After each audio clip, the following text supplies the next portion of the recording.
मनमाड शहरात दुहेरी हत्याकांडाने मनमाड शहर हादरले। माती फिरूने दगडाने ठेचून हत्या केली, तर हत्येचे कारण अस्पष्ट। मात्र मारेकरी पोलिसांच्या ताब्यात। मनमाडमध्ये आत्ताची सर्वात मोठी बातमी, एका माती फिरूने 2 जणांचे डोक्यात दगड घालून निर्गुणपणे हत्या केली। भरवस्तीत घडलेल्या या दुहेरी हत्याकांडाने मनमाड शहर हादरले आहे। मनमाड शहरातून जाणाऱ्या पुणे इंदूर महामार्गावर चोपडा पंपाजवळ तर दुसरी बस स्थानकात जवळील पेट्रोल पंपानजीक ही घटना घडली। दोघे जण मोलमजुरी करून रात्रीची वेळ मिळेल तेथे झोपत होते। रात्री झोपत असताना माती फिरूने दगडाने ठेचून हत्या केली। हत्याचे कारण अस्पष्ट असून पोलिसांनी माती फिरूला मात्र ताब्यात घेतले आहे। पुढील तपास मनमाड पोलीस निरीक्षक करेसाहेब करीत आहेत। मनमाड शहर पोलीस स्टेशनच्या हद्दीमध्ये आज पहाटे 2:30 पावणे 3च्या आसपास सुमारास रस्त्याच्या कडेला झोपलेल्या 2 व्यक्तींची एका व्यक्तीने डोक्यात दगड घालून निर्गुणपणे हत्या करण्यात आलेली आहे। दोन्ही घटनांमध्ये साधारणतः 300 ते 350 मीटरचं अंतर आहे।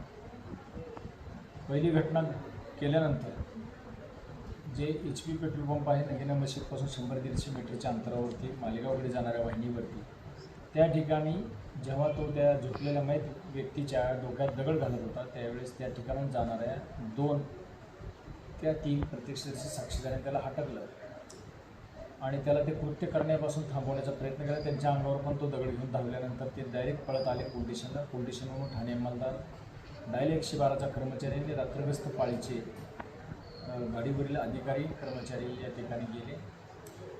त्यांना पाहून तो पळून गेला जवळ आणि त्यानंतर लागलीच्या जखमी व्यक्तीला तात्काळ उपचाराची मदत असल्यामुळे त्याला तात्काळ ॲम्ब्युलन्स बोलवून सब डिस्ट्रिक्ट हॉस्पिटल मनमाड येथे भरती करण्यात आले। त्यानंतर प्रत्यक्षदर्शी साक्षीदारांच्या मदतीने सदर इसमाचा शोध घेतला असता बोरी कंपाऊंडकडे जाणारा जो अंडरपास आहे त्या ठिकाणी सदर व्यक्ती दिसून आली। त्यांनी ओळखून सांगितले याच व्यक्तीने त्या व्यक्तीच्या डोक्यामध्ये दगड मारलेले आहेत।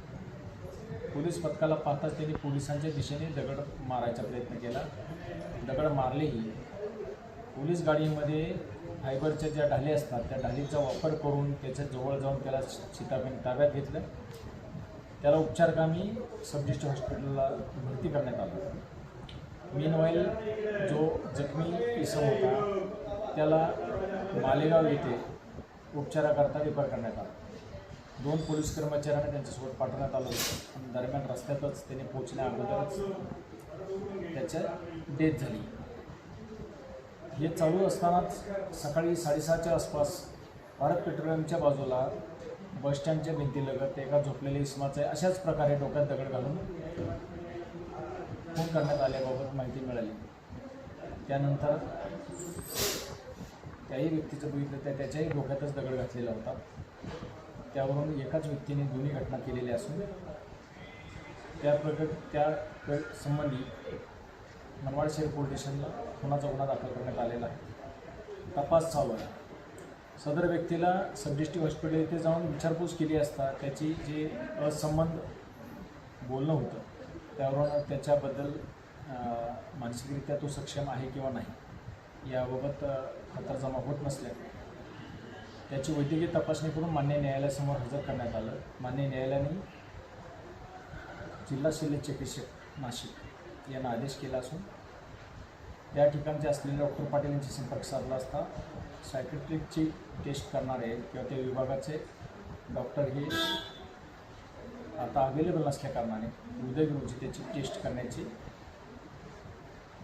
ठरवले आहे। उद्या सकाळी त्यांना पाठवून त्याची टेस्ट करून त्यानंतर येणाऱ्या चाचणीद्वारे तो मेंटली फिट आहे नाही आहे हे एकदा फायनल झाल्यानंतर त्याच्यावरती कायदेशीर कारवाई करण्यात येईल। आपल्या जिल्ह्यातील व तालुक्यातील तत्काळ बातम्या व जाहिराती बघण्यासाठी आजच DJ महाराष्ट्र न्यूज चांदवड या चॅनलला सबस्क्राईब व लाईक करा। तसेच प्रत्येक ठिकाणी अनुभवी प्रतिनिधी नेमणे आहे, तरी संपर्क साधा 9822 49 99 40 89 83 1504 60। मुख्य संपादक देविदास जाधव।